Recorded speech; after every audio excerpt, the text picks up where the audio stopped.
Mr. James. Ms. Barbara. Ms. Bernard. Ms. Campbell. Present. Mr. Innes. Present. Mr. Hess. Present. Mr. Kankakee. Ms. Schmidt. Present. Mr. Tholen. Present. Ms. Wilson. Mr. Yates. Present. Mr. Cruz. Mr. McLaren. Mr. Lear. Present. Thank you. Quorum is present, so we can proceed. We have a number of requests for public comment for those who are not regular in their attendance at a committee meeting. The procedure that we use is to allow 15 minutes for public comment. As we have 15 requests for public comment, I need to ask you to limit your remarks to 1 minute. We will ask you, because this does go on the public record, to use the microphone up there that's the standing mic. If that would work. Sometimes we do have some problems with some of them, so we'll make some other arrangements if it doesn't. Sorry, it's okay. I made a mess. Start with Harry Carpenter.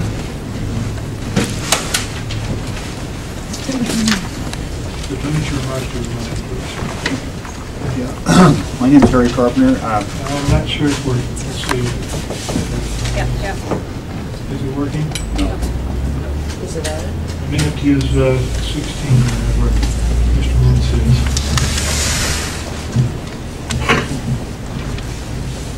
Go ahead and use this one.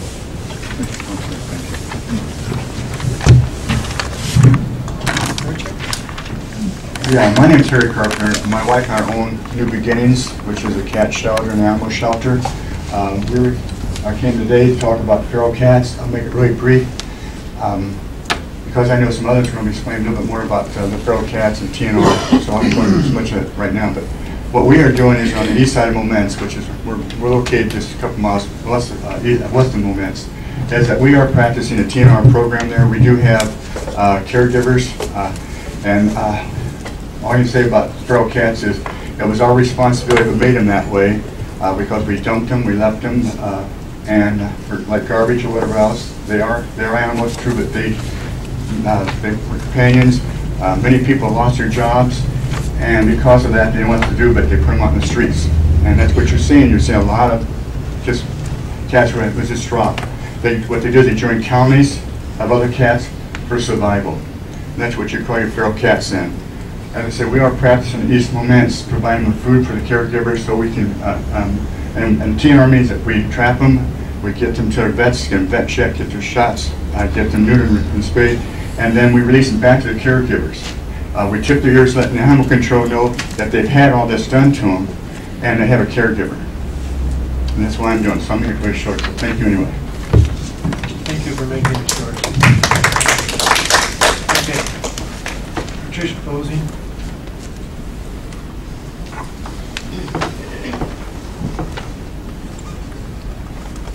Hi, I'm Pat Posey. I think 18 is working now, if you want to try it. 18 is the The one? the standing mic. Oh, okay. All right. Should be working now. Hi, I'm Pat Posey. I'm here today in support of TNR as the only effective and humane way of controlling our animal population in this county. I have here a brief statement from a professor at Kankakee Community College.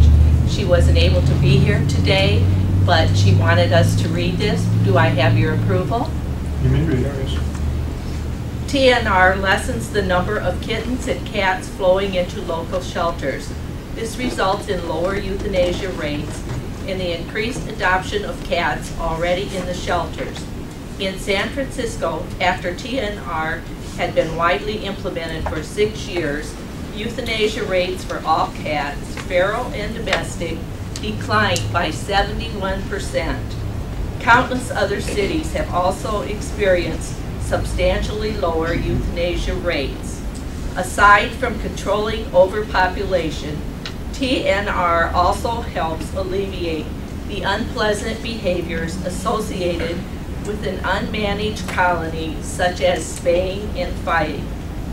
This often leads neighbors to employ illegal, inhumane, and lethal methods to eradicate cat overpopulation. On the other hand, trying to rescue the cats and find them all homes is unfortunately realistic given their numbers. The most effective and humane way to control this population is through TNR. Thank you. Kenneth Posey?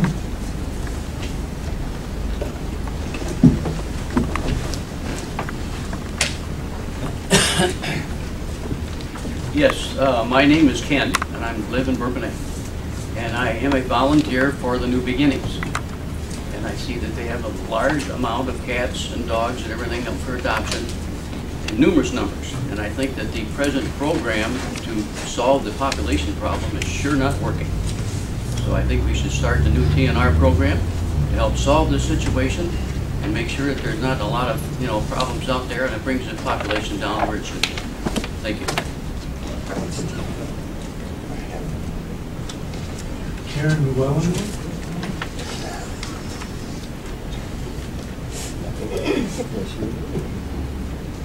My name is Karen Llewellyn, and actually I'm with the KCAF, and I have to say that I'm strongly in support of TNR.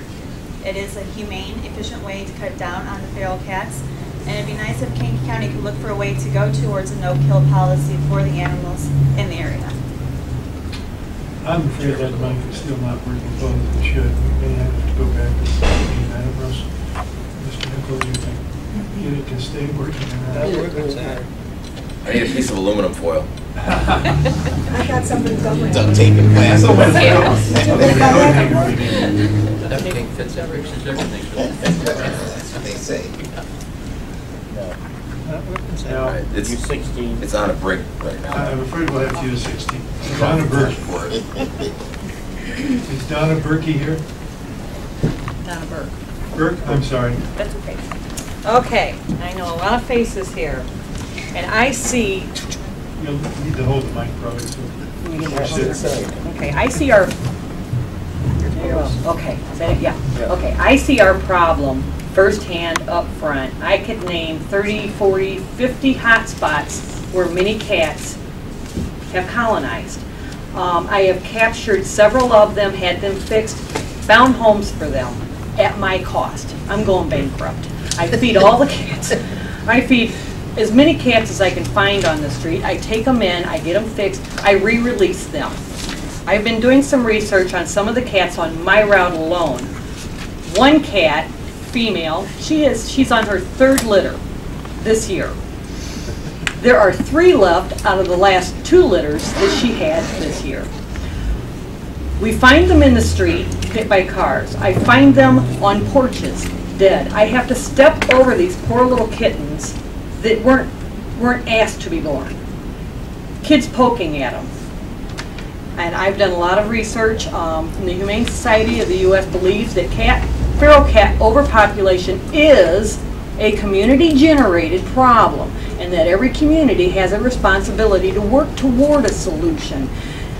The Humane Society advocates community-based trap, neuter, return programs with ongoing responsible management as the most viable long-term approach available at this time to reduce feral cat population. It is unethical to protect one innocent animal by doing something cruel and unusual to another animal. Lethal control cannot be ethically justified. Birth control and altering human behavior are both proven methods of humane control that works. These animals are victims of human greed, neglect, and ignorance. And I have a documented study that shows that 2 uncontrolled breeding cats can create up to 2 litters. Now this cat had, the one I was speaking of earlier, she's on her 3rd litter. She has plenty of time to get pregnant and have a 4th litter before winter hits. Okay? Now here, 2 uncontrolled... Kind of wrap it up because there are a lot of people Okay, on stage. this is my last.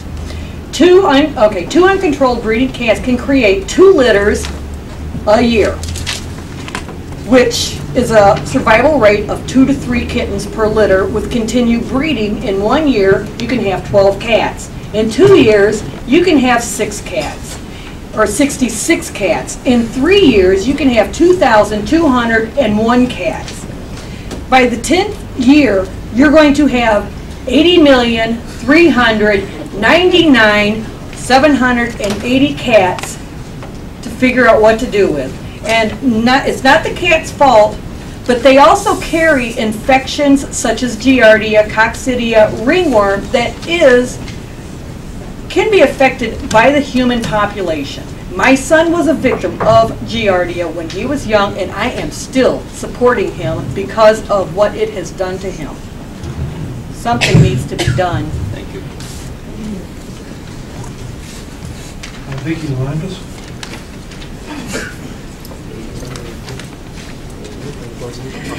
Hello, my name is Vicki, and I live in Limestone.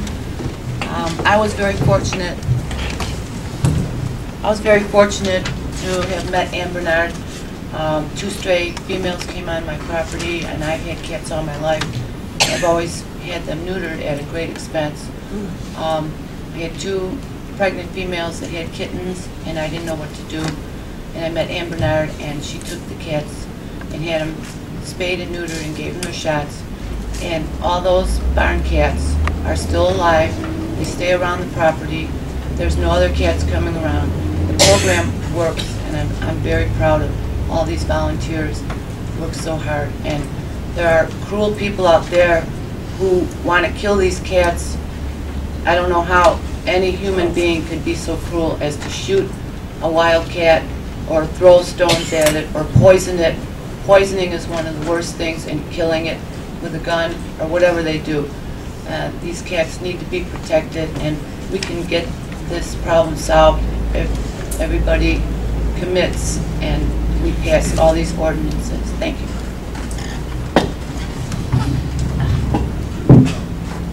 Alice McWilliams.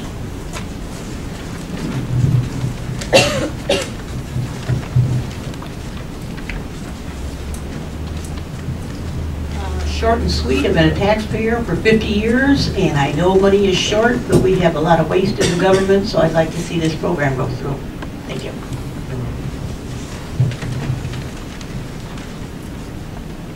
Gerlanda Van de Bott.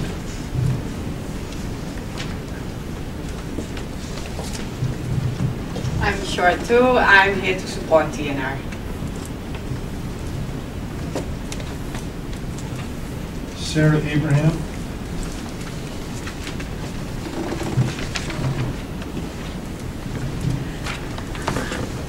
Over the last couple of years, I have been helping to trap, fix, and release myself on my own budget.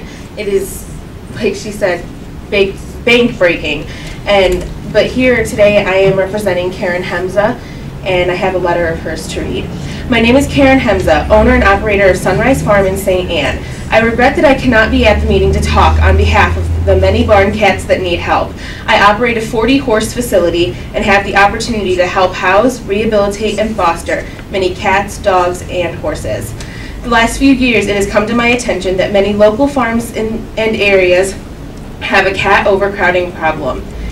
Many of the farms welcome the cats because they keep the farms rodent-free. The farm owners usually provide minimal care for the cats, including food and water. Most people are willing to spay and neuter their cats if it is low cost and if they have assistance with trapping the cats.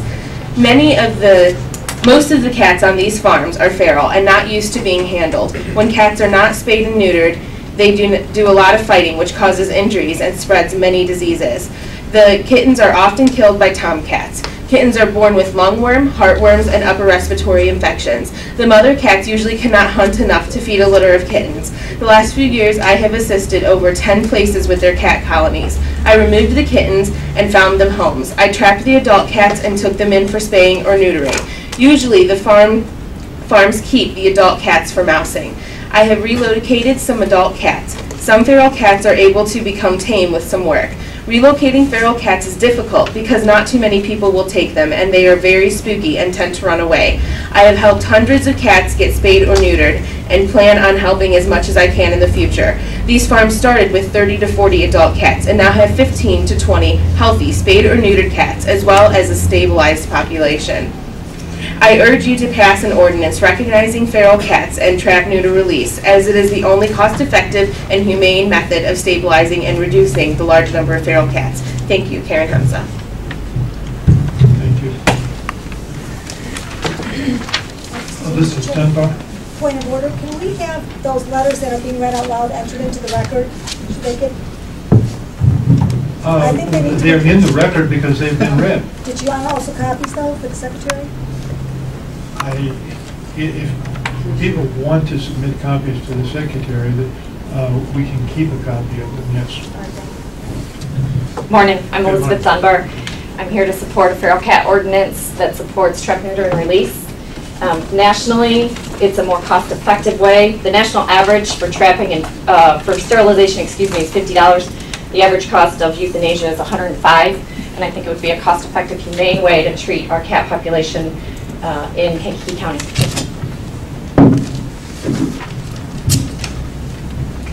Deborah Christensen.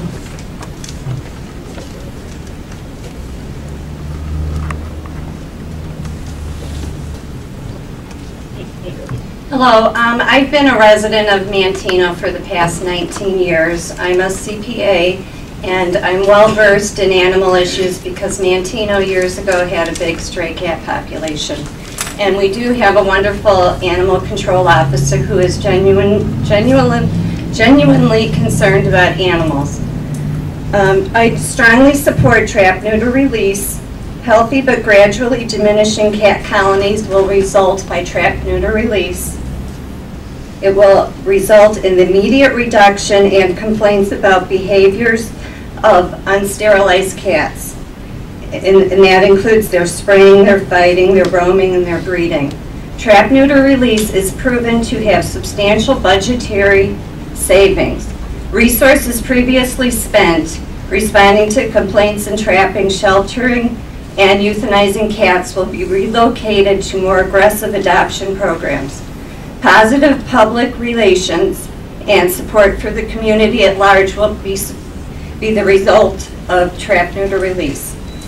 Feral cats did not ask to be feral. They are the result of human incompetence and our leaving cats outside. They didn't ask to be born, and it's our responsibility as a community to fix our problem. Trap, neuter, release is the only solution. It's proven to have long-term results, and it's very cost-effective. It's the most effective and humane solution to the problem of overpopulation. The eradication of feral cats does not work. Trap, neuter, release does. There's a tiny, there's a few counties that have proven results. Orange County, Florida, before implementing trap, neuter, release, they had 175 nuisance complaints a week. Complaints dropped dramatically after trap, neuter, release, and their cat adoptions increased from more than 400 to 1,000 per year. Cape May, New Jersey, since implementing community-wide trap, neuter, release in the year 2001, their animal control officer stated that he achieved an 80% drop in feral cat complaints. San Diego, California, euthanized over 15,000 cats at a cost of $121 per cat. When the year that they instituted trap, neuter, release, they also had a private volunteer organization who began trap, neuter, release, and spaying, neutering programs. And in 6 years, the number of animals killed dropped by more than 45%. And they resulted in a tax savings of their taxpayers of $859,000. Maricopa County in Arizona spent $61 to trap, hold, and euthanize one feral cat versus $22.50 to spay, neuter, and return a cat. Their county animal control encourages other communities to adopt trap, neuter, release by passing associated costs along to them. These are a few examples of successes in trap, neuter, release programs now working. And trap, neuter, release is practiced in thousands of communities across our nation. And I don't know why, as a Kankakee community resident, why we can't act on this. I've been coming to these board meetings for over 2.5 years, and it's still being acted on. And I mean, we need to make a decision here. trap, neuter, and release will save our community thousands of dollars. I mean, it's very well documented. Thank you. Linda McGrath.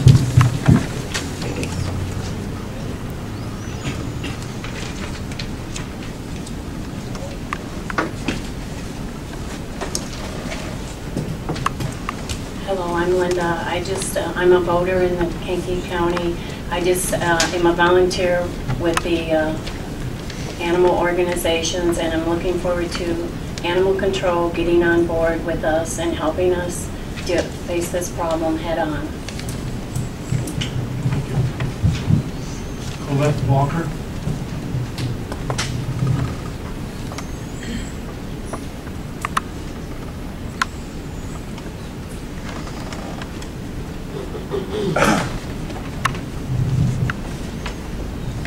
Hi, I'm Colette Walker. I am spay-neuter coordinator for Triple R Pets, which is a 501c3 not-for-profit organization. We're based in Western Springs out of Cook County. I am also representing Triple R Pets as a sponsor, an approved sponsor of animal care and control of Cook County. TNR programs have been effected throughout Cook County. I'd like to talk to you today about 4 different programs that Triple R Pets has started and done a good job with. They are at all levels.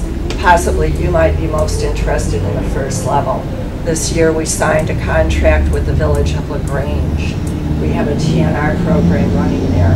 They discontinued their trap, kill, remove program. Previously, they had been paying a private trapper to come in. They paid the private trapper $50 per cat. Our cost is on a 3-tier program with the Village of LaGrange. It is a community effort. The most important tier is the resident will contribute $20 to the spay-neuter, and the village cost then is reduced to $20. So our program is $40 altogether, but the village's part is only $20. That's in relationship to their previous trap kill, which didn't work, at $50 per cat. We have TNR programs in effect at other levels. We have a TNR program effect in a mobile home community, Country Club Park. It's in Countryside, Illinois.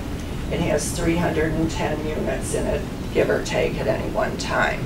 We came in the spring of 2006 and assessed the problem at 65 to 85 feral cats. The management was besieged by nuisance complaints. At the end of 2007, the population had been reduced to 25 cats. All cats were spayed and neutered and not reproducing. All cats had been vaccinated. They were taken care of and sheltered by only 5 caretakers in the park. The nuisance calls have completely stopped. All the nuisance behavior stopped when the cats were spayed or neutered. There's no urination, spraying, and with the lower population through natural attrition, defecation, which is the primary complaint, ceases almost entirely. The next level going down is a commercial setting. It was in a trailer, an industrial trailer commercial setting where they stored industrial trailers. That community had 14 feral cats. It was being supported by one of the workers at the job. At the end of the year, after TNR, 3 of those kittens had been adopted. The remaining 11 cats, which had been at the beginning of the year, fixed and returned. The population, natural attrition, was down to 6 to 7 cats. Finally, at the residential area, which is where most of our colonies take place, the homeowner called us up and said, I have a colony of 5 cats. The female is breeding again. What do I do?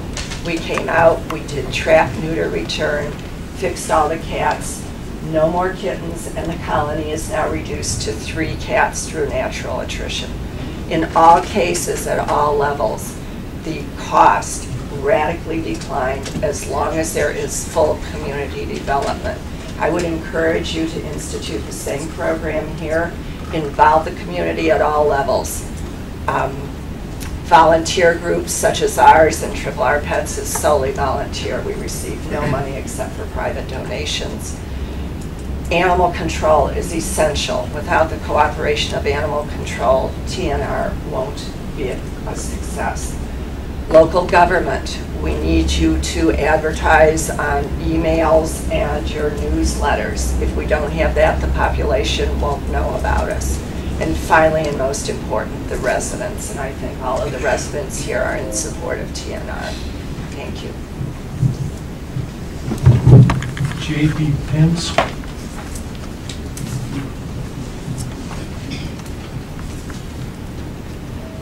Thank you.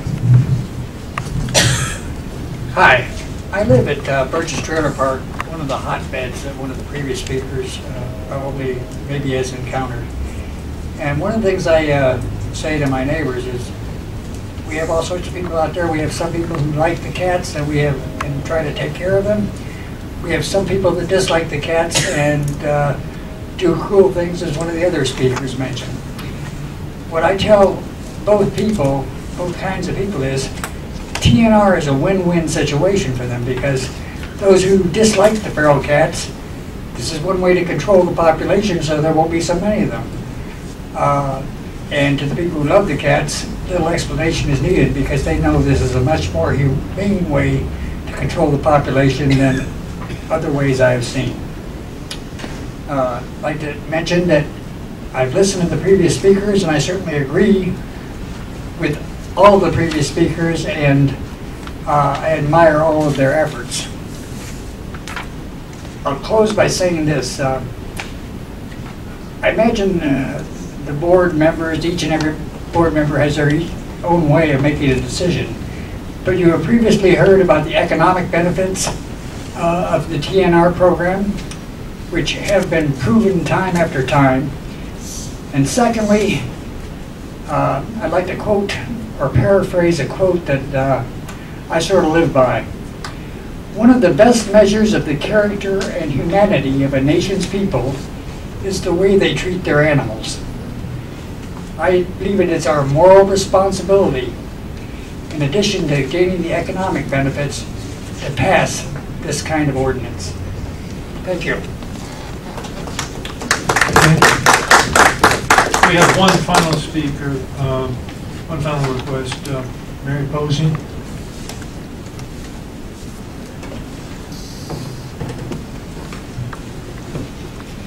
Good morning. Again, my name is Mary, and I see many familiar faces here because I was here last month, and I was here to offer my services to animal control in helping them develop and institute a strategic plan. I am here again today to say that my offer is still on the table, and that I would welcome a conversation from Julie or anyone from animal control so that we can get the ball rolling and start investigating perhaps doing a strategic plan. Thank you. You're welcome. That's all the requests for public comment. We'll move on to the minutes of the August 20th meeting. You've received copies of those minutes. Is there a motion to approve the minutes? Mr. Schmidt moves to approve. Mr. Enns seconds. Any discussion on approval? Hearing no discussion, all in favor say aye. Aye. Opposed, nay. Motion carries. We'll move to the assessor's office. Mr. Beatty. While Mr. Beatty is coming forward, item B on your agenda, we're going to defer to next month. This was submitted in advance because we didn't know if we have all the information we needed. We've now discovered that there's some more information we need, so we will not be dealing with item B. Good morning. Good morning. Distribute monthly report. Any questions? Any questions on the monthly report? If there are no questions, is there a motion to approve? Mr. Yates moves to approve. Is there a second? Mrs. Campbell seconds. Any discussion on the motion? All in favor of the motion say aye. Aye. Opposed, nay. Motion carries. Did you have any other items for the committee this time? No, I don't believe so. All right. Thank you. We'll move on then.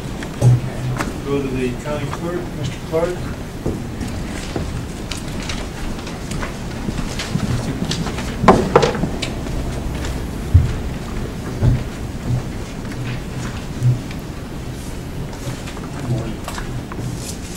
Your packet includes the report from the clerk's office. Are there any questions you have on the report?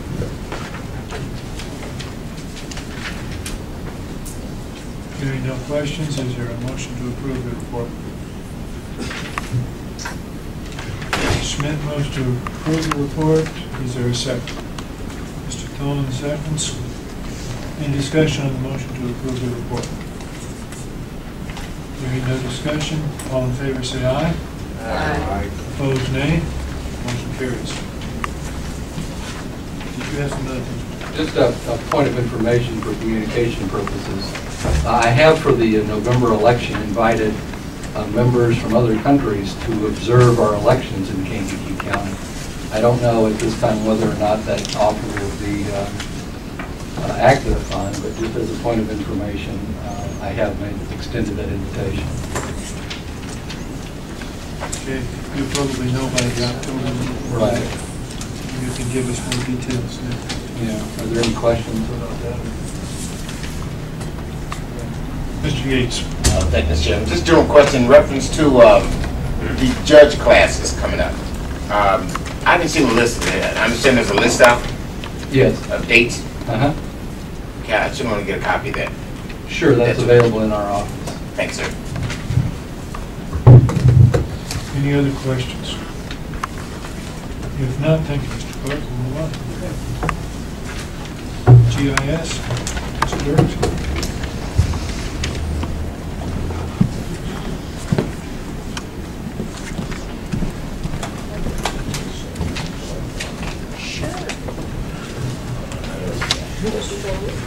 Good morning.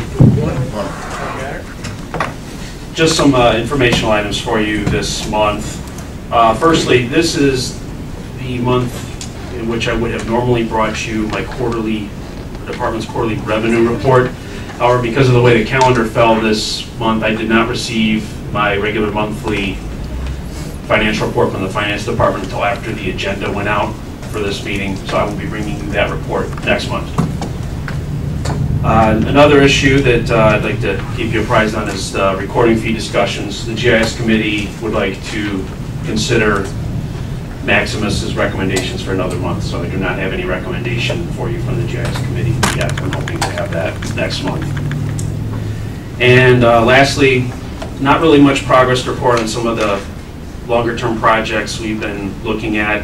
Been dealing with some technical issues this month and just some fairly detailed assistance requests from other departments, in particular the assessor's office, health department, and 911. So that's one of our important roles, though, to provide support to county departments that use our data and our services in their daily operations. So I'm very pleased to see those departments continuing to come to us. Are there any questions for GIS? Mr. Yates. Thank you, Mr. Chairman. Roger, I'm curious, with all the rain of late, did you get any requests for mapping of the flood zones or anything along that line to any great extent? No, I did not. Craig Long and I talked after January about, as a longer-term project, trying to identify some of the areas that have problems similar to what we've seen, what we saw this year. I understand that that's an ongoing issue in some of those areas. It's something we're thinking about. I think one issue or one item that would help us better do that would be when FEMA finally gets through the process with our flood maps. We're still a good year away because the mapping's been done, but now they have to go through the entire public comment and review process before they become official. But that's really out of the county's hands and completely in FEMA's hands at this point. Once we have that done, though, that will be a tremendous asset in trying to do that kind of work. Thanks, sir. Mr. Bernard. Thank you, Mr. Chairman. Roger, have you seen the FEMA preliminary maps yet? No, I have not. When would you be seeing a copy of them? I can find out for you. I'm not I'm not sure. Last I checked, which was about a month ago with the people down in Champaign, they were finishing the mapping, but I can find out. Can you find out how they designated the Bellini site? I can see what I can get from them as far as preliminary maps. All right, because it was my understanding that Bellini's own engineers at the Town and Country landfill found that that area was situated in a floodplain. So I just wanted to see if Vera could confirm that. I'll see what I can find out. Thank you. Are there any other questions? If not, then we'll move on. Thank you very much. Thank you. Recorder's office, Mr. Boyd. Once again, you have a copy of the report and the packet. You have an additional handout, I guess? Fine.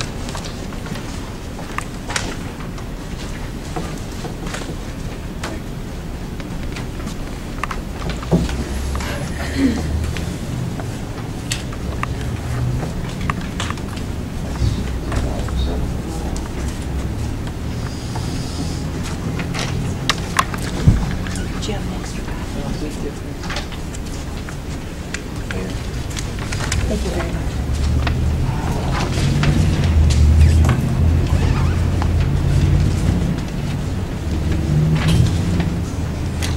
Thank you.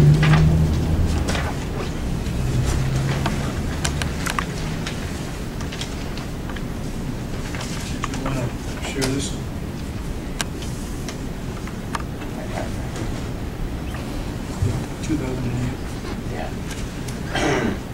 Rental housing, $14,280. GIS fees, $16,951. Recording fees, $23,623. Photostat fees, $1,146.25. State stamps, $34,140.50. County stamps, $17,070.25. UCCs, $120. Computer fees, $7,481. And late fees, $376. Comes out to $115,188. Are there any questions? At this point, the questions would come from the committee. Mr. Murray? Thank you, Mr. Chairman. Danny, what difference does this, I'm sorry. number 11, what difference does this represent from last year? Revenue. General fund, it's $69,351.50 under last year.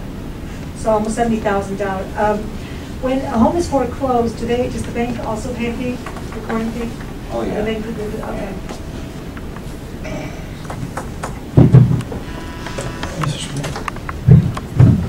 Thank you, Mr. Chairman. The state tax stamps and the county tax stamps are down a third from last year, 33%. Have we been doing a study on what this is doing to our general fund when we take in taxes? The property values that have gone down, so that's less tax. These type of situations, we're getting less revenue. Have we tried to do a study on what that's going to do to our general fund at all and our county coffers? I think it's safe to say that the Finance Committee is conscious of some of those, and as the budget is being prepared, there's an awareness of that, although the anticipation at this point is that because assessments are based on basically a 3-year average, if I understand it correctly, impact will be lessened in any 1 year, but there'll be that any change that affects our next fiscal year may not be as large as some of the reports in terms of what's happening in the housing market. Well, as the exemptions for senior citizens and homestead exemptions and things continue to go up, and as property values continue to go down and the foreclosure rate is higher, those sales get into the system, and the assessor bases the next year's assessment on those sales. I mean, it's not a 3-year out kind of situation. I think it would be important to set up a committee with the assessor's office and Denny and a few other people, county assessors, and try to come up with a reasonable amount of money that we may be, that may be hitting us in the future. I think that would be a good thing to do. I think on that situation too, is the finance committee upstairs.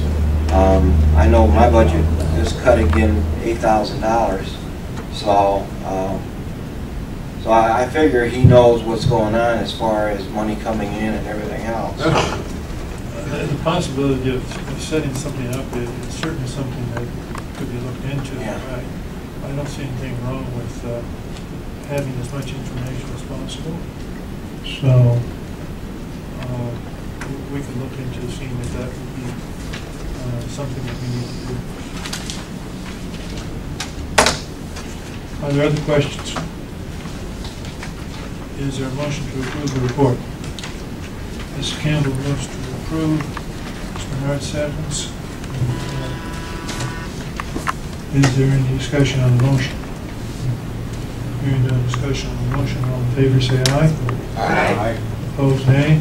The motion carries. Anything more you have for us? 2 meetings left.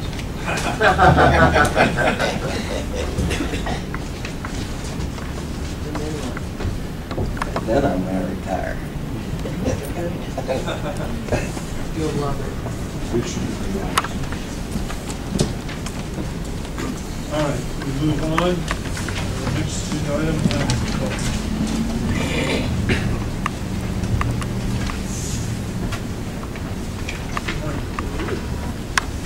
Once again, you have that report in your packet.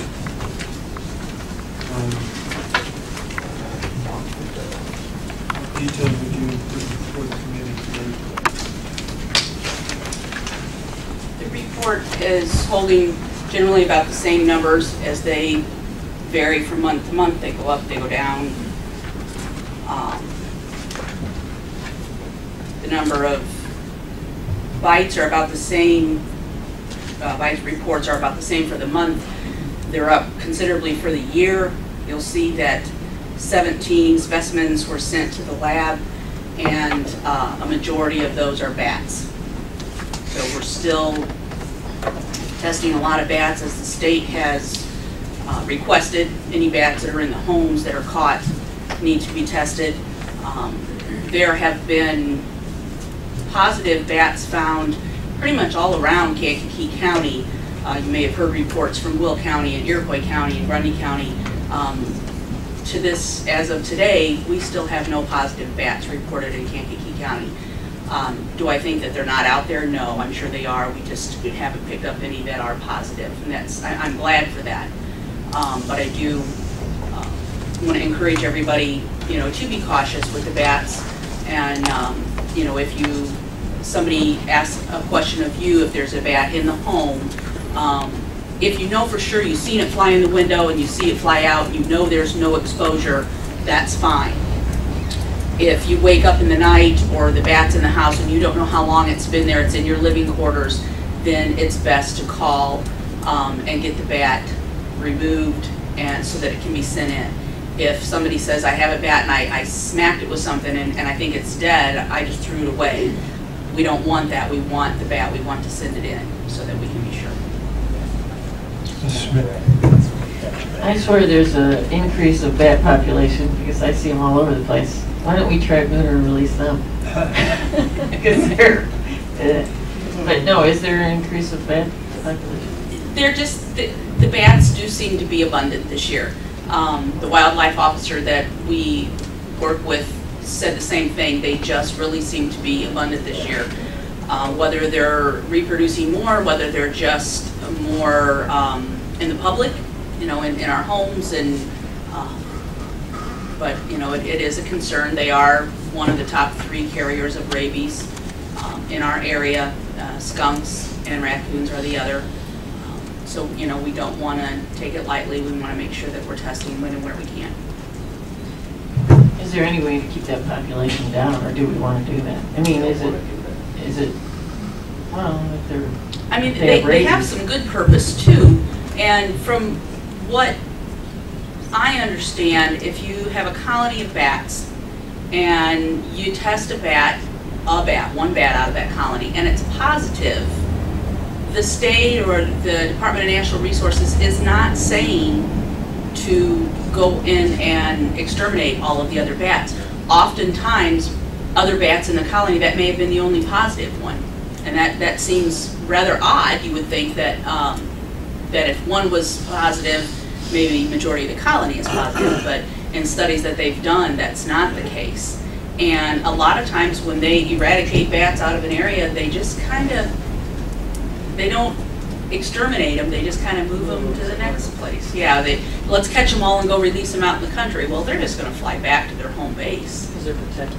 And I mean, they can cover a lot of mileage and they'll go back to their home base. It's the best thing to do if you're having trouble with bats in your home is to call the wildlife officer, somebody like Dan Bro. I think there's a couple of them in the area, one I think in Wilmington, one down in the Shabance area. Those people can come in and really test and get into the areas of your home and eliminate any holes or areas that they can come in at. And sometimes you have to repeat those procedures and reseal those holes because the wildlife, be it bats or squirrels or raccoons, they will work and work and work to try to get back in there. So. Any other questions regarding the report? Mr. Mayor. Thanks, Mr. Chairman. Julie, I see that this year we've got, so far this year we've euthanized 178 cats. Last year it was 155. As of this time last year, what were the circumstances there?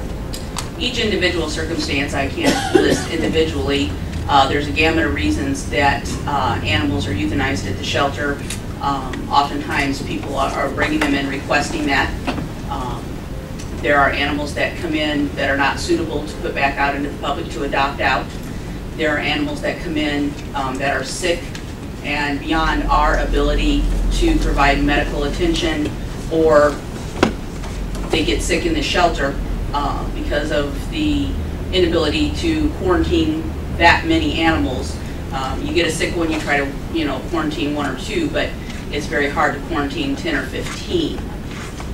So while those numbers are up a little bit, our adoptions are still good. We still have a majority of our cats that are caught in a trap that we give every opportunity for that cat to settle in, calm down. Oftentimes our cats that come in traps are often found to be very friendly and adopted out at a later date.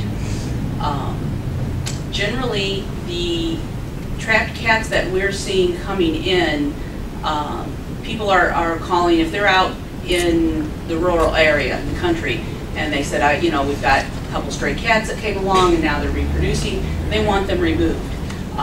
If anybody's wanting help with that, saying, well, I really don't mind them here, we pass that information on to the foundation and let them know that there are resources out there to help get them spayed and neutered and keep them on their property if that's what they want.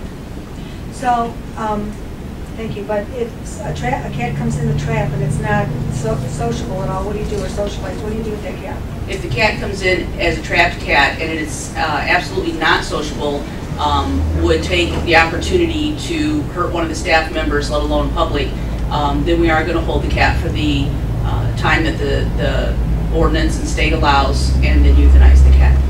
Okay. Because there's no place to put that cat, and as I understand it through listening to Dr. Speck, when a cat comes in, you really shouldn't take a cat and put it in a different area. The TNR are cats that you take from one area, you trap, neuter, and you release them back to their original area. When I have heard him speak, he has said, no, it's not in the best interest to take a cat from one area, trap, neuter it, and go move it to another area. And I'm not quite sure how that would work in the natural attrition and reducing that if you're taking cats from one colony and moving them to another colony, in that measure. To this date, I'm not sure if I understand it right, and the feral cats that the foundation is taking up to NAWS and having spayed and neutered, if they're being ear-tipped, as TNR programs indicate, we have not had one ear-tipped cat come into our facility. Well, yes, they are doing ear tip, and there are issues with the relocation, but we'll talk about some of this with the feral cat ordinance. They will address some of these other issues. Thank you. Any other questions on the report? If not, do we have a motion to approve? Mr. Yates. Thank you, sir. Just one general question. I'm looking at the mileage on your vehicle. Your vehicle still riding good, or a 96 or a 98 kind of questionable? They're still riding well. I mean, luckily, the Chevy, the 96, we don't use as much. It's kind of our backup vehicle if one of the main vehicles happen to be in the shop, or there's a big animal situation, we need a third vehicle out there. The 98 and the 2003 are both diesels, so certainly they can handle more miles. We try to stay very much on top of the maintenance of these vehicles, getting any problems corrected and repaired so that we can try to get the longevity as much as possible. But the vehicles do wrap up a lot of miles when you're traveling from one side of the county to the other multiple times a day. The miles do rack up pretty quick. Thank you. If there are no other questions, is there a motion to approve the report? Mr. Hans moves to approve the report. Is there a second? Stolen seconds. Any discussion on the motion to approve?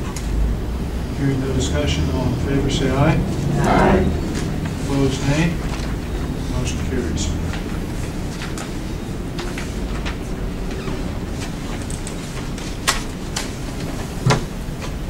We'll move on to our next agenda.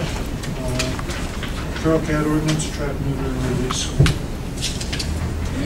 Does any member of the committee wish to speak to the ordinance, to the agenda? Ms. Bernard. Thank you, Mr. Chairman. As you've heard numerous people here today talking about having a feral cat ordinance in TNR, there's widespread public support. The people that are here today that were able to take time out to be here in the morning, I believe just represent the tip of the iceberg of what's out there in terms of public support. We have discussed this issue several times over the last 2 years, first in the subcommittee and at this committee. Just for some background information as a refresher here, in 2005, State of Illinois passed a law, House Bill 315, also known as Anna's Law, which did a lot of good things. It allowed for people who are on SSI disability or on a link card to apply to get their pet cat or pet dog spayed or neutered for $15. It also allowed caregivers of feral cat colonies to apply to the state program and pay the same rate. However, there was one glitch with that program, with the law, and that was that the local unit of government would have to recognize feral cat colonies in TNR. Given the statistics that were brought out here today, given the large numbers of feral cats that are out there, I believe it's truly critical that we pass this ordinance. We can model it on the Cook County ordinance. We don't have to reinvent the wheel, it's right here. And one great thing about passing a feral cat ordinance is, according to state law, a county that passes a feral cat TNR ordinance is no longer has any liability for feral cat colonies. Now, right now, if people call animal control and say, I need a cat removed, and animal control does not go out there, we could face some liability. However, if we pass a feral cat TNR ordinance, what we will be doing is opening the doors to allow volunteer groups to come in and assist and complement efforts to reduce the feral cat population. What it will also do is reduce resources, government resources, used to catch and kill. As we heard Ms. Boudreau say a few minutes ago, if the cat is unsociable and it ends up in animal control, it is killed. And it costs money to catch and kill cats. I also did a little bit of research, and I'm just going to very briefly talk about this because there was so much wonderful information put out here this morning. And I do have copies of what I'm going to present here. But I have found there are numerous sources that abound with information on the cost savings of implementing a feral cat TNR ordinance and law. For example, in Long Island, the cost of New York, the cost of euthanization can range from $61 to $175 per cat, while TNR ranges between $35 and $65 per cat. In Phoenix, Arizona, the cost of spaying and neuter a cat, TNR, bring it, put it back out there, is between $35 and $55. To have them euthanized at the animal shelter, $96. In Linwood, Washington, it says here in 2004, Washington State Survey reported more than 40,000 cats and kittens were euthanized in animal shelters. And the governmental animal control shelter's cost to house and euthanize one cat is between $60 and $120. And I can go on and on and on. But TNR works. It's been proven to work. They've used it in Europe for 30 years. And I would urge this committee to pass an ordinance in regards to TNR and have full board pass it as soon as possible. Thank you. Mrs. Schmidt? Thank you, Mr. Chairman. I think we're beyond statistics. I think that we got the message, and that we should move ahead on a couple different questions. For Julie, can we do a TNR program? I don't know that we can't do a TNR program. I think that there's questions that need to be considered. I have read the Cook County ordinance. When it first came out, I read it very thoroughly, and I think it's a good ordinance. One of the things that the ordinance talks about is, and we've talked about it here in our committee before, is the Cook County ordinance has private agencies, non-for-profit groups, that come in and they oversee and manage the caretakers, and they report those numbers back to animal control. And do you think we have enough public volunteers in Kankakee County to pull that off? I don't know that we do. I know that there are certainly a number of people that are interested in this. I don't know that we've heard from the other side of the community of those, that would be opposed to it.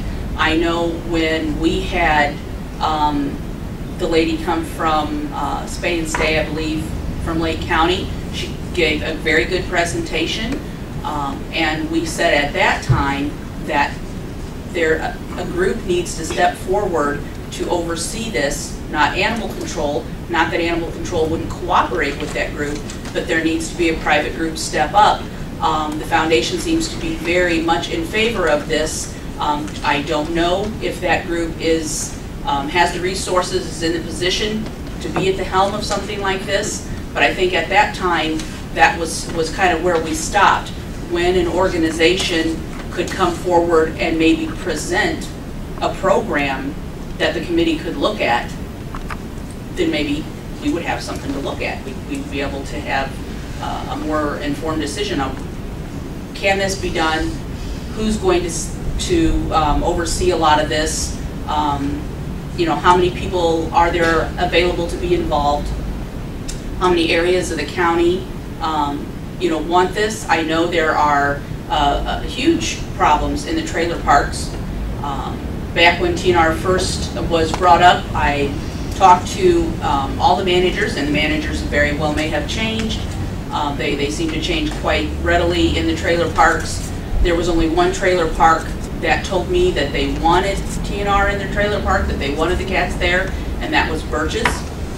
We do get a lot of calls from all of the trailer parks. I've had several calls from TriStar that the tenants have stated that people have come in, the foundation has come in and caught cats, spayed, neutered them, and released them, and the complaints is that this didn't help. There's still a ton of cats there. They're still hungry. They're still sickly. They're still injured, and they're not surely the happy with problem that. isn't just in trailer parks. No, it's not. Donna, who is my mail person, has told me, I know where her route is, so it's in the inner city here and everything else. So why don't we move ahead on this and I'd like to make a motion that Julie make a sincere effort to find an organization that may want to work with this ordinance before we pass the ordinance, and see if we have a group of people or a body of volunteers that will make sure the ordinance is working. And do you have that kind of? There's probably only 2 organizations that I really would turn to in the county, and the Kankakee County Animal Foundation. Maybe Ann can speak to that on whether their organization, this is something that they think they can take on. I don't know, New Beginnings is a private shelter. I'm not sure that their mission is to take on a program like that.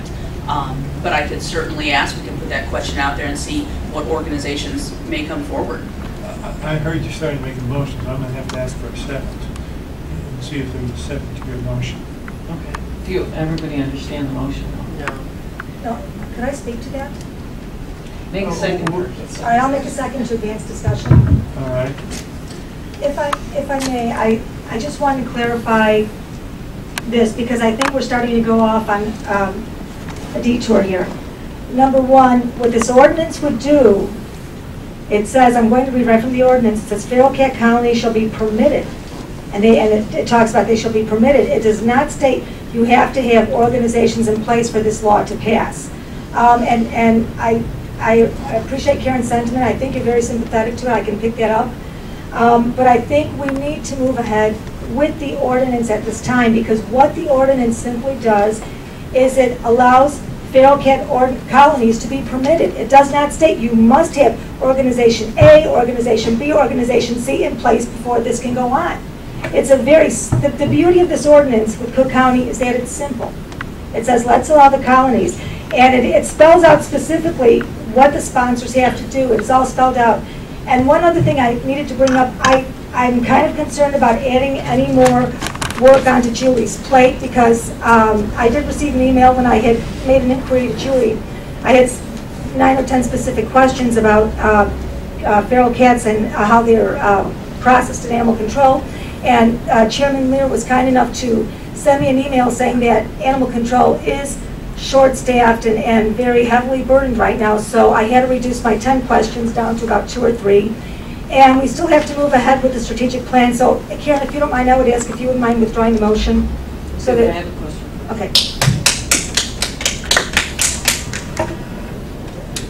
Okay. All right, here's my question, because I'm a little confused now, which is easily done. Julie says we need an organization, but what I'm hearing from Ann is that feral cat colonies, someone volunteers to sponsor that particular colony. Is that what the ordinance says? Is that what I'm? Yes, if I may. Can we just have an open discussion on this for a minute? So, just because I need. Oh, thank you, Mr. Chairman. What it says in the Cook County ordinance is that any animal humane society that agrees to comply with the requirements of this ordinance for sponsor shall be eligible to act as a sponsor. So this would not limit it to KCAF or New Beginnings. So what's the sponsor's responsibility? They're listed, they're spelled out in the ordinance that's in the packet. It's numbers 1 through 7. It says number 1, review and in its discretion approve the caretakers. Number 2, help to resolve any complaints over the conduct of the caretaker, and so on. So I mean, everything is spelled out. So, and they would pay for this spayed and neuter? Well, what would happen is this ordinance does not mandate that county spend 1 penny on trap neuter release. But does the sponsor pay for that? The sponsors, yes, the sponsors would pay for it. And the sponsor has to spay and neuter? Well, it would. The sponsors would work with the caregivers to help them find ways to pay for the neutering. It could come through a sponsoring organization's donations. It could come by applying through the state pet population control fund. It could come out of the person's pocket. Sometimes you'll run into a situation where the person will pay for 5 or 6, even 10 cats out of their own pocket. But this law does not require 1 red cent of county funds to be spent on TNR. And right now, we've already got organizations that have been doing this. So the representative from the organization from Western Springs, LaGrange, what does that organization do in particular? I mean, I think Julie's talking about that type of organization, basically taking care of a TNR program and doing everything instead of having sponsors for each feral cat colony. Is that what I'm getting? Or what I'm understanding with the ordinance from Cook County is they didn't just initially say we're going to permit TNR and stop there. they passed their ordinance when they already had a complete ordinance in place that is saying that these organizations can participate, but they had a program in place.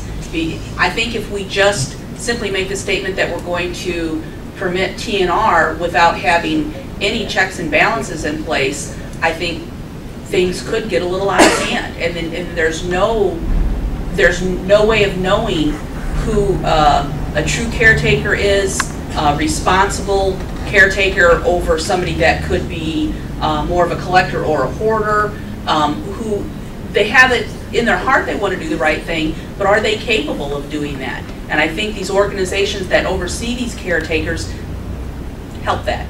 Ms. Smith, would you yield for a moment? Sure. She's been trying to be in the conversation. Go ahead. Julie, I have one question, if I may. Have you ever participated in a strategic process plan? I have. Okay. What I'm listening to today so far is all about strategic plan. And Mary Posing made the comment that she's still offering that option. Can you bring us up to speed on what was offered initially and why we haven't made that step in that direction to work with Mary on a strategic plan? I think we will work with Mary. I have no doubt that we won't, and that we are trying to get a strategic plan scheduled.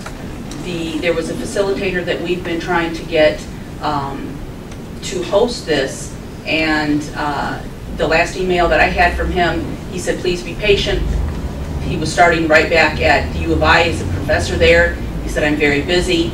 And it was to get back with me with a few dates. We were hoping to schedule this in October. And as I understand, we looked at scheduling it at KCC with Mary Posey's involvement. Okay. Mrs. Campbell. Before we would pass any ordinance as a committee or whatever, this would have to go through the legal department first, wouldn't it? I mean, we can't just say, okay, fine, we're going to adopt this. We would propose the ordinance and then submit something for the legal department to prepare. Okay. It would be consistent with the requirements of an ordinance. Okay, I have one other question. Also, what Karen brought up, so in order to do TNR, you find a group of feral cats, correct? And say this person calls in and says it's feral cats, blah, blah, blah. They want to take care of them. They pay for all of these cats to be neutered or spayed? Is that how it works? The funding does not come from the animal control. As Ms. Bernard said, a lot of the feral cat caretakers, that money comes directly out of their pocket.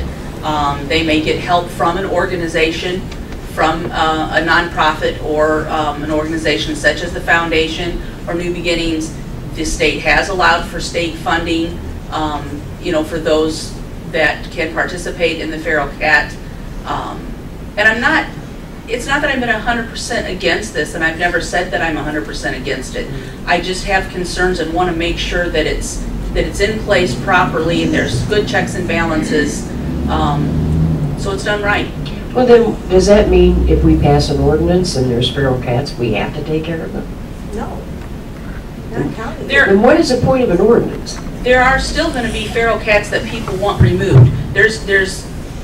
Somebody's going to come along and say, there are feral cats in my neighborhood, there are no caretakers here, I don't want them here, I don't want to be a caretaker. The cats are not ear-tipped, and animal control is still going to have to go out and trap those cats and bring them into the facility and handle it as we do now. There are going to be some areas that caretakers will step forward and say, no, I'm willing to take that on. There's a small rural village here in the county that at one time, when I spoke to that mayor, who's no longer the mayor there now, they stated, we're happy with the cats because we are very rural and they do good rodent control. And in my opinion, that was probably the perfect setting because you've got a small community, and the whole community, the whole village could be on board with that. And there could be several caretakers throughout that village. And that's probably the perfect setting for something like that. I think when you get into the urban areas, it gets a little bit trickier because you've got a couple people on the block that are doing everything they can and pouring their heart and soul and their pocketbook into this, and then you've got a few people further down the block that are probably sabotaging all of their efforts. Why do we need an ordinance then? Well, if I might add a little more to this, one of the things I think that is creating our delay is that there is still a basic philosophical decision that has to be made in terms of the county, and that has to do with the nature of the program. We've had some very eloquent advocates on behalf of the program as a part of this committee, and we've certainly heard from some individuals in the public who are deeply committed to the program. I need to share with committee members, however, that I had the opportunity to sit with 2 other animal control officers, directors really, from the state of Illinois, and for myself that raised some questions, even in the comments of the public today. And I have to say, I'm really proud of the people that have stepped up and tried to take care of the feral cats that exist in this community. But the reports that both of these animal control officers shared in the meeting I was with was that they had not seen a significant reduction in their counties because of the issue of the need to alter human behavior. What they reported is when the public determines there's an area where caretakers are responsible for feral cats, irresponsible members of the public will drop off additional cats in that area. And so this is one of the questions that I have in my own mind.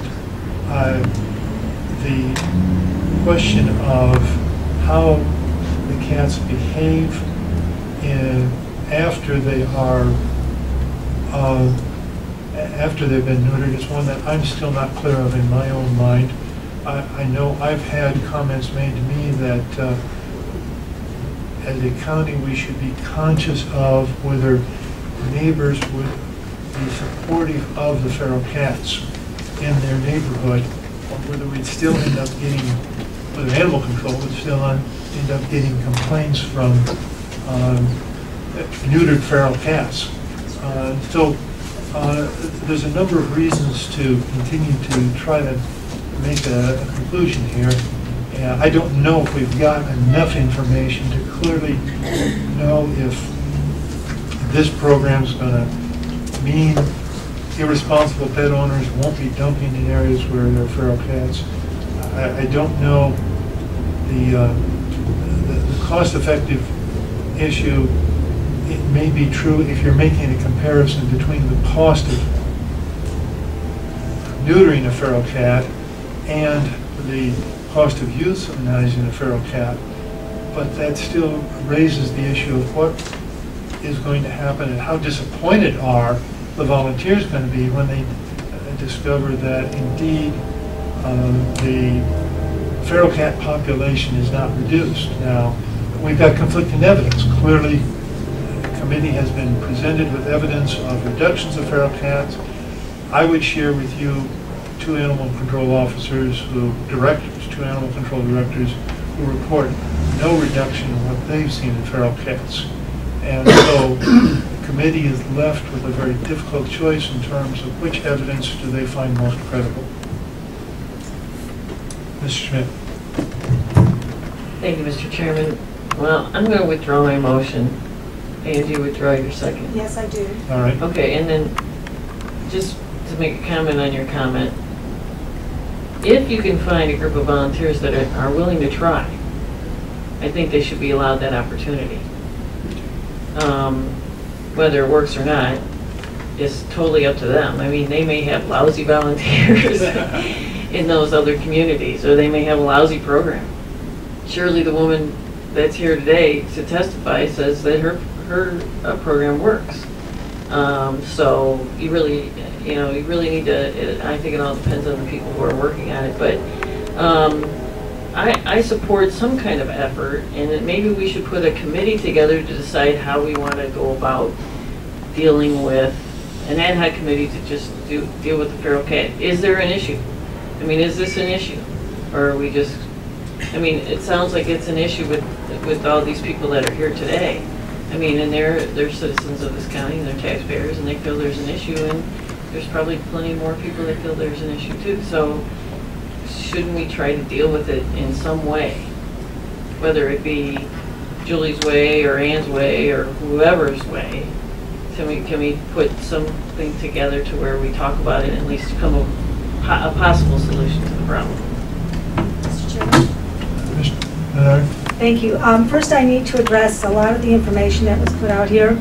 Okay, number one, I wanted to ask Steve if I could ask you a few questions, and then I have some other information to provide. Which counties did you speak with? Let's see, it was Sangamon County, where Dr. Speck has a very active feral cat program. Right. And the other one was Peoria. Peoria County. Okay, That's well, Peoria County. okay. Do either of those counties have a feral cat ordinance in place yet? Well, Dr. Speck is probably one of the premier supporters and developers of the program. Well, yes, but does the county itself have an ordinance? There's a difference between supporters. Oh, does it have an ordinance? Yes. In place. I don't recall for sure, but I thought you said they did. No, I don't believe either one of them have an ordinance. Okay, because I am concerned because I know Peoria has an 80% kill rate for dogs and cats. It's just a hellhole down there.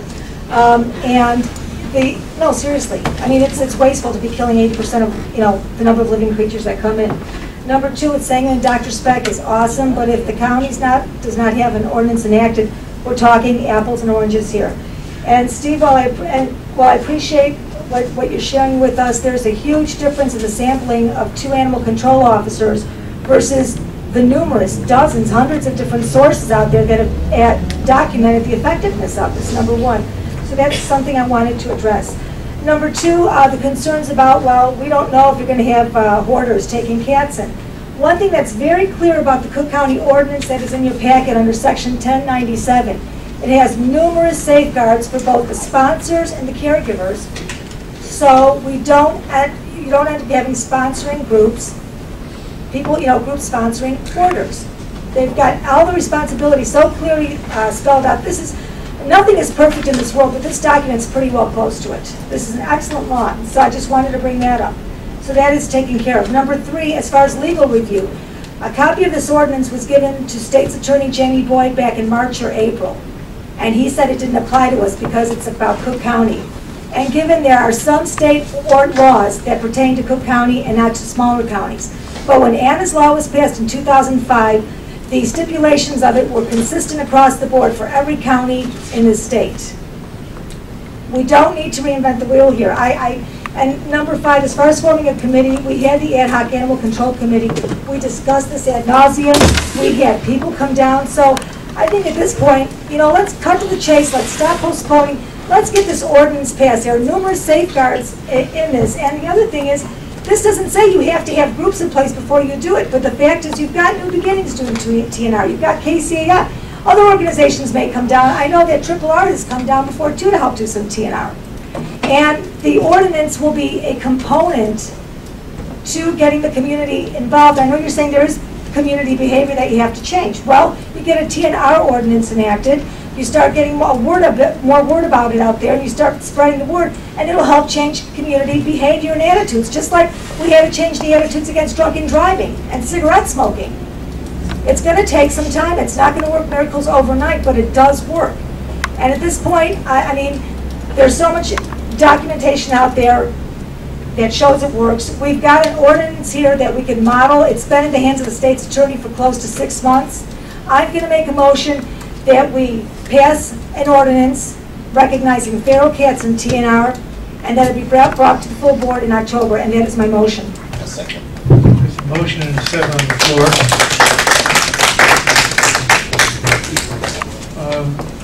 Because Ms. Bernard mentioned the state's attorney's office, Mr. Attorney, would you wish to speak? Yes, thank you, Mr. Chairman. Good morning, Mr. Chairman, members of the committee. I'd like to make a correction. This has not been in my possession for 6 months. I've been aware of the discussion for 6 months and the possibility of the passage.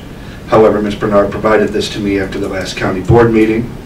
My comments on it are that anytime we get an ordinance that's based out of Cook County, our first concern is whether it is applicable to Kankakee County because of the nature of Cook County being a home rule county. Additionally, every decent piece of legislation that comes out of Springfield exempts Cook County by stating that there are certain regulations that apply to counties with a population in excess of 3 million. Obviously, the only county that applies to is Cook County. We all know that's how they do it. And that is our concern. Whenever we deal with Cook County ordinances and Cook County laws, my office has to take a special look at it. If this board or this committee wants to approve a feral cat colony trap, neuter, release ordinance, our office will take whatever steps this committee obviously wants us to take. I can tell you now, the odds of us adopting en masse the Cook County ordinance are probably not good. There will be portions of it that we accept and suggest to the county board are acceptable. But my guess is we won't accept the entirety of the ordinance. So I came here today knowing that this would be the discussion. I've had the ordinance, the Cook County ordinance, since it was provided to me at the last board meeting. Once the board or the committee is ready to act, our office will take the steps that we take. I can tell you this, if it's the goal of this committee to simply request the passage of this ordinance, I guess you can do that without my office. That's your call. And I presume at that point that Board Chairman Cruz will ask my office to review it for an opinion. So I will need direction from this committee after you vote on whatever the pending motion was, whatever the determination is, whether it's for this ordinance or an ordinance similar that is acceptable under the rules of Kankakee County, a non-home rule county. Ms. Schmidt. Thank you, Mr. Chairman. And Jamie is correct. I mean, a home rule county can put in place ordinances that supersede the state laws, and we have to stick to state laws because we are not a home rule county. The city of Kankakee, of course, is a home rule community, so they could probably pass this ordinance and you can get it maybe started there. And I don't know, does the state have feral cat ordinance or law or anything that's similar to this? The state of Illinois? Right. The state of Illinois doesn't have a general ordinance that would apply to all non-home rule counties. They define a feral cat. They state what can be done if feral cats are permitted. One of the questions I guess I would have for the city of Kankakee, currently they really don't even recognize cats, period. They have nothing in their ordinance regarding cats. The city of Kankakee does not even allow animal control to pick up cats in any manner. If a cat comes in from the city of Kankakee, friendly or otherwise, an individual has to bring it in and they have to pay a fee, you know, and then we try to rehome that. I'm not sure the city of Kankakee's germane to our motion. Oh, you're right. It is. It is. Let's move on. But I just made a point. But anyway, when Ann said the ad hoc committee discussed this ad nauseum, was that their goal at the time they were discussing this? And that was one of several directives that was given to the subcommittee, yes. And what was the committee's recommendation on that? The committee was unable to reach a recommendation. Because the solution was to this point, or we have this. I think that there still was not a majority that could agree on the credibility of the evidence. The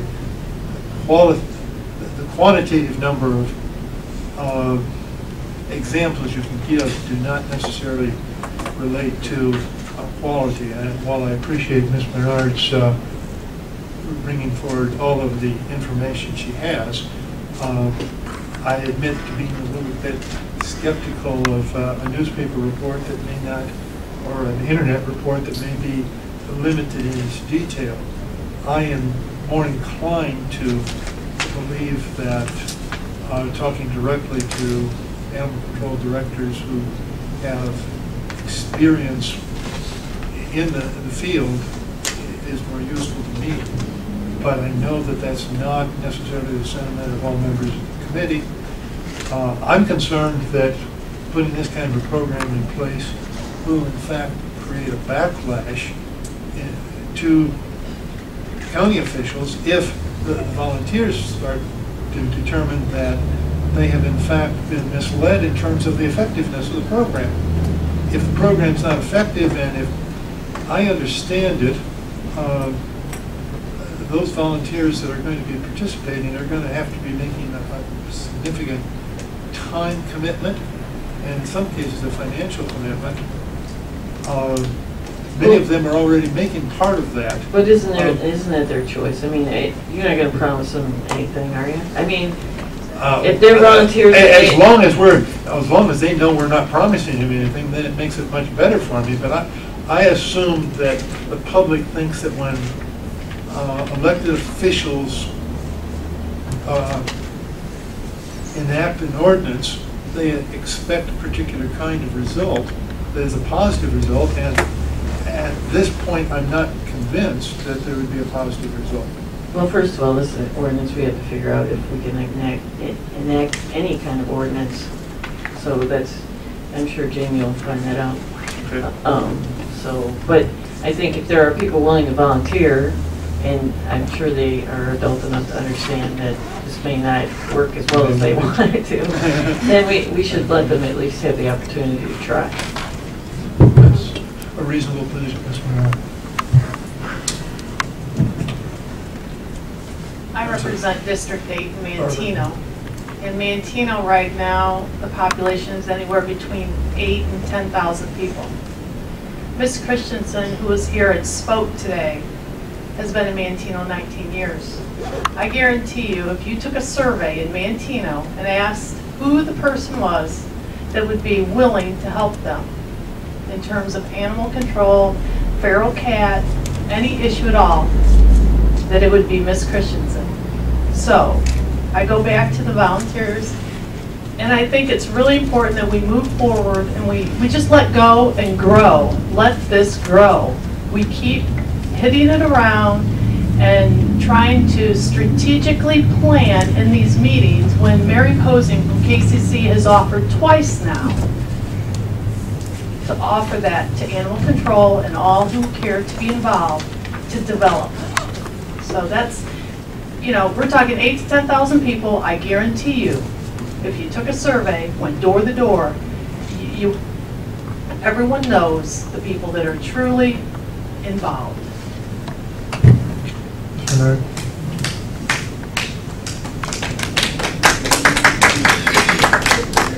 Thank you, Mr. Chairman. Just a couple of quick things I want to make clear. This ordinance does not establish a program by the county. Okay, very clear. Again, it does not spend 1 rent cent to the county. Number 2, these internet sources also include credible sources like the Humane Society of the United States, Alley Cat Allies. There are numerous documented credible sources. This is not a Wikipedia thing that we're bringing out here. There are numerous sources out there. Number 3, right now in animal control, hey, I did get some numbers from Julie the year before last, in 2007. Okay, I'm sorry, for 2006, I'm sorry, we had 329 cats come in, 180 euthanized, about a 60% kill rate. For last year, we had 365 come in and 194 euthanized. We had a little less killed last year, but we had more coming in. Every cat that comes in there is a cost to the county. And I'll tell you one thing too. When I started on this, working with the Animal Foundation 14 years ago, animal control had a $60,000 budget. $60,000 budget. Today their budget is $302,000. Now, are we going to keep letting this budget grow so we can catch a kill, or are we going to begin taking the steps, like Luke said, to start growing? We need to get to work on this. We need to pass this. And also, one other thing here is I have a copy of Anna's law here, and it basically says anybody who's a resident of the state who is managing a feral cat colony and who humanely traps feral cats for spaying and neutering is eligible to participate in the program for sterilization through the State Pet Population Control Fund. So there are numerous safeguards there. There are numerous stipulations spelled out. We are not going to be walking into a mess or a swamp. I promise you that. But we've got to give this thing a chance. We've got to start, and this way we can start educating the community. And I'm not going to guarantee you 100%, but 99.9%, you are going to start seeing some changes. It just takes a little bit of patience and an effort. And I'm just asking you to please pass this ordinance today. Thank you. I would suggest that one needs to be careful when we look at a kill rate. I've heard our directors say that a significant number of those animals that are euthanized are a result of members of the public bringing them in, as opposed to a case of feral cats that have been captured by animal control. So let's be careful with the information that people are having to make decisions on. If I may, Mr. Chairman, just to rebut, how many of those cats that are brought in are ones that people picked up? They might have been kittens that they were born of a feral mother that they picked up and they took in, and the person's life circumstances changed and they couldn't keep the cat anymore. The whole concept, what this law will do, it will help us to do what really needs to be done, and that's to reduce the supply so that it's in balance with the demand. And this is a critical component of getting there. Thank you. I sympathize with your remarks in terms of reducing demand. Certainly, or really the supply of cats. There is an issue here that needs to be addressed, and that is the issue of the growth of the pet population. I'm simply sharing that at this point, I'm not sure that we know that this action will deal with that problem. I agree with there is a problem. Ms. Schmidt. Last time, Mr. Chairman, can I make an amendment to the motion, because we still have a motion on the table? We have a motion on the table, and the amendment is in order. Amend the motion to pass the ordinance as long as it's legally legal for us to do the ordinance. Well, I don't think we do anything illegal, but if you wish to make that Or as an as long as amendment, it goes, yeah, as long as the county can pass that particular ordinance without violating any kind of state. if I might, could we go back and clarify what your motion was? Well, could we just simply clarify the amendment, or that as long as the ordinance is in compliance with House Bill 315? I think that would work, as long as the ordinance is in compliance with Anna's Law, House Bill 315, that will cover us. Because I believe it is anyhow, but if you want to put that safeguard in there, I will second that. But that's how I would word it. Okay, fine. All right, so you're moving to amend the ordinance to say as long as it's in compliance with House Bill 315? Right. Is there a second? I'll second. All right. Ms. Barber seconds then. We need discussion on the amendment first, then. Is there any discussion on the amendment? Hearing no discussion, all in favor say aye. Aye. Opposed, nay. Motion carries. Is there any other discussion, any question on the issue? Roll call vote, please. Could you clarify your portion of the motion again, Ms. Bernard, so committee members are clear? The motion is for the committee to pass a TNR ordinance, feral cat TNR ordinance based on the Cook County ordinance, and to have it to the full board for the October meeting. That is the motion. We've done this, we've got... I don't know that we can force it to go to the October meeting, but if you want that in your motion, okay. I don't know that that's actually in order, because... Well, Mr. Chairman, if I may, the reason I bring it up is because it's basically a template. We don't have to reinvent the wheel, number one. Number two, I am concerned, we've had a lot of things that get dropped. There's a huge percentage of things that have been dropped, and in years past, if we passed something at a meeting, it came to the full board 3 weeks later with no problem. But I will remove the October, but I would like it back within 60 days. I think that's reasonable. All right. Would you agree, Mr. Chairman?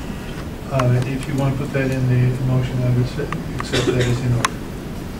Okay, I will make the motion that we pass a feral cat TNR ordinance based on the Cook County ordinance and have it to the board within in 60 days, the November meeting. You have a motion and a second on the floor. Any further discussion? Roll call.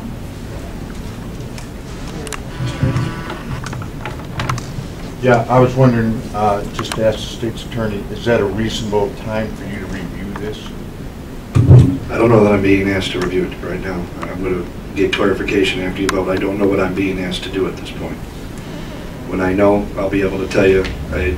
60 days is plenty of time to get an ordinance done, but I guess I'm looking for clarification from the chair after you have your vote as to what I'm supposed to do if my office believes the Cook County ordinance is an inappropriate template for Kankakee County. Thank you. And we'll see if the motion passes. Any further discussion?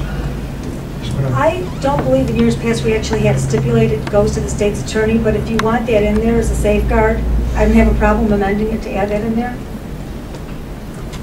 Let's be clear, I'm not asking that it come to my office, okay? But if it comes to my office, I need to know what's expected of my. Most ordinances come through the state's attorney's office.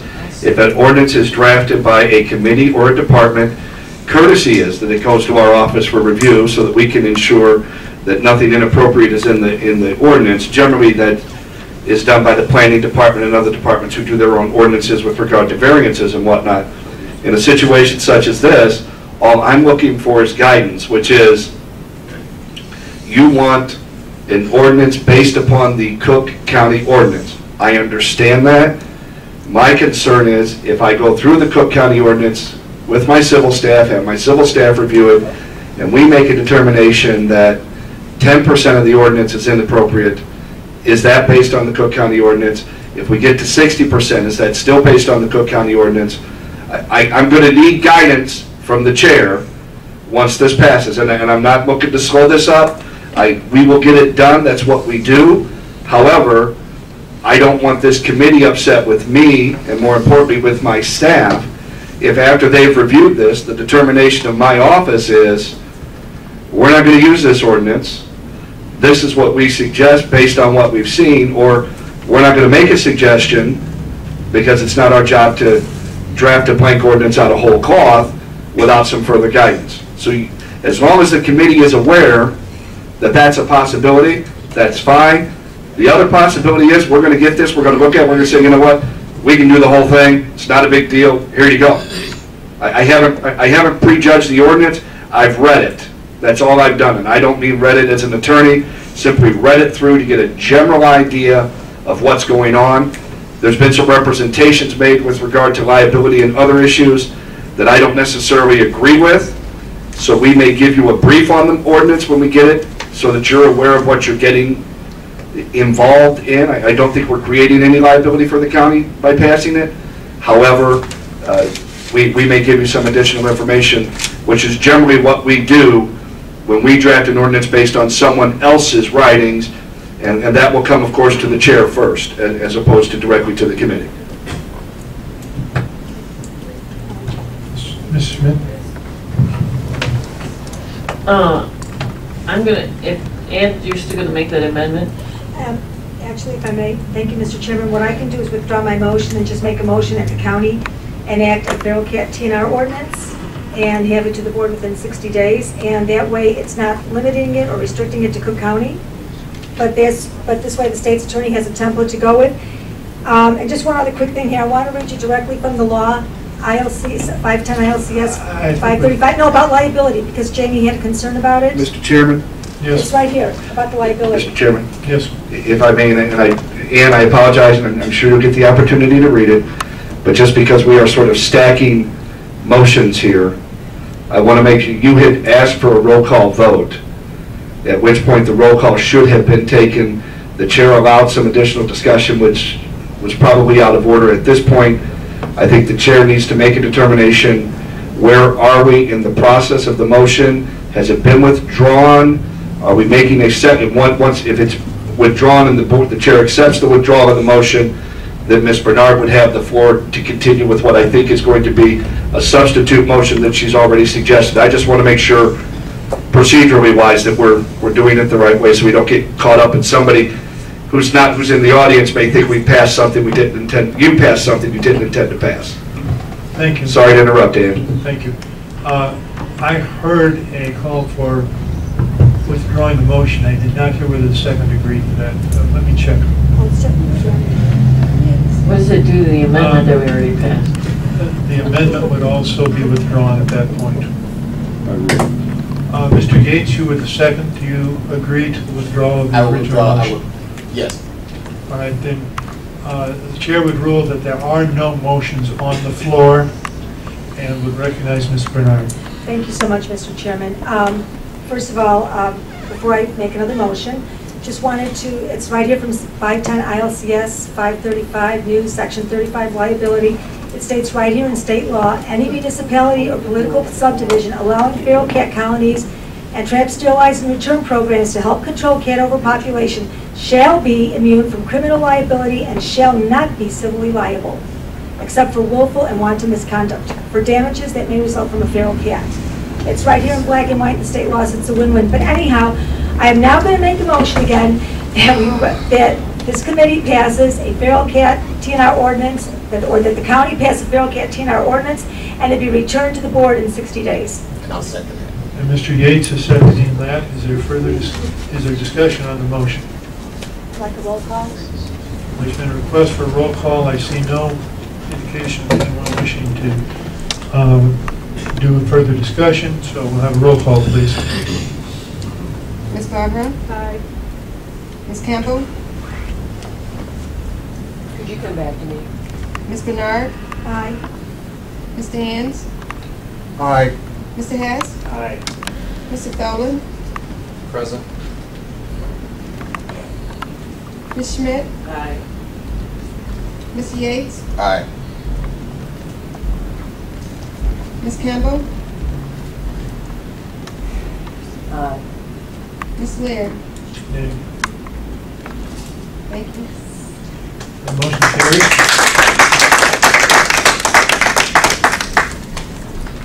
Is there any? Thank you, Mr. Chairman. Just if I can inquire of the committee and the members of the committee, we have the Cook County ordinance. Ms. Bernard has provided that to my office, provided it to me on Tuesday last. If we could be made aware of any other counties that have passed feral cat colony ordinances, rather than send my staff all over the place looking for them, which will be part of what we do. We'll inquire of all the counties. But if somebody is aware of that, if that information can be forwarded to my civil division, I would appreciate it. Save us a little time and help us to get through the process of drafting a little bit quicker. I can check on that. All right, Ms. Boudreau will check on that for you and get that information to you as best you can. Is there any old business thing when it passed? I would indicate that in our previous minutes there had been some discussion about the issue of dog biting as opposed to dog fighting. I have been in conversation with the state's attorney's office about that. We'll be bringing something to the October meeting in regard to that. If no one has any other old business, is there any new business? If there's no new business, a motion to adjourn would be in order. Mr. Dolan moves, Mr. Campbell seconds. All in favor say aye. Aye. Opposed nay. Motion carries.